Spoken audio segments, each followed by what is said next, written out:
Assalamu alaikum wa rahmatullahi ta'ala wa barakatuhu. Sunana Lawal Ahmad Jarumi a masana'antar fina-finan Umar Hashim a fim ɗin Izasu. Ina ma buta kallon shahararren fim ɗin mai suna Izasu. Ina so in yi amfani da wannan dama in faɗa muku da cewa wannan satin mun samu tangarɗa ta na'ura, saboda haka ba za mu iya kawo muku shi gobe Lahadi ba saboda wannan matsala ta na'ura da muka samu. Amma dai insha Allah muna sa ran za mu kawo muku shi ranar Laraban nan mai zuwa a maimakon ranar Lahadi ta gobe, saboda matsalar da muka samu dole sai mun magance ta.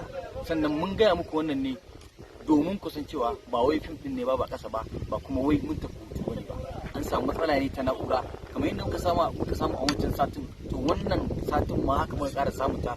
Kuma kun san ita yadda rayuwa take, wa ma tasha'una illa insha Allah rabbul alamin. Komai zai iya faruwa da bawa idan dai yana rayuwa a doron duniya. Shi yasa muka ci zamu wannan bidiyon domin mu gaya muku cewa